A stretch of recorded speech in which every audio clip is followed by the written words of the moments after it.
सब ना भांगे रउआ खाली मलैया ये समिति हरे सुना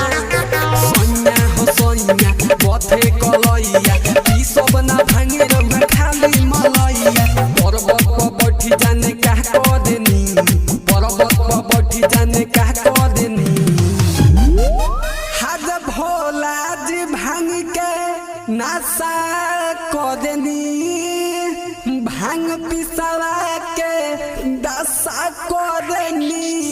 भोला जी भांग के नशा करनी भांग पिसवा के दशा करनी भोला जी भांग के नशा करनी भांग पिसवा के दशा करनी नशा करनी भांग पिसवा के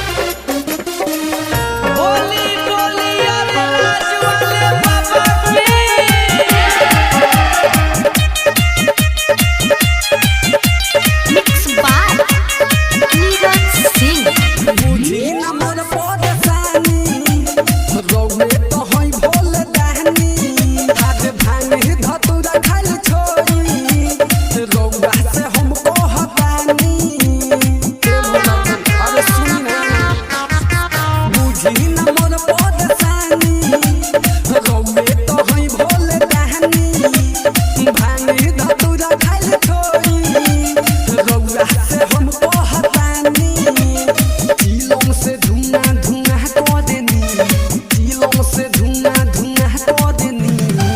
करनी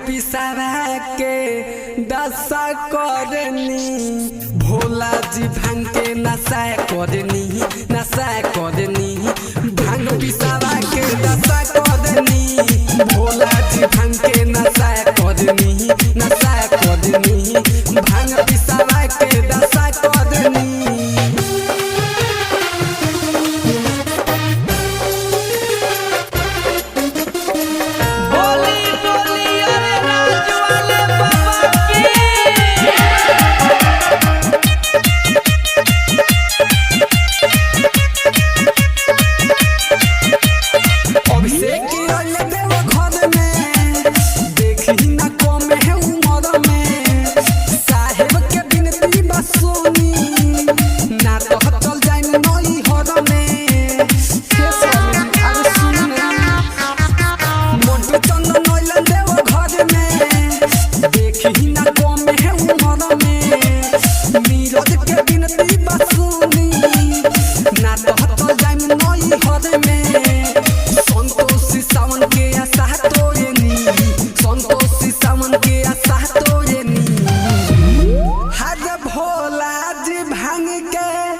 नशा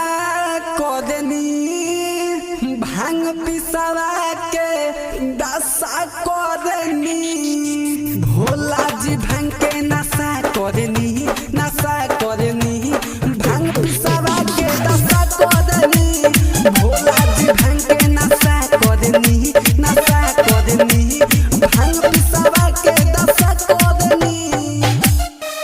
बीना रिकॉर्डिंग स्टूडियो मोतिहारी।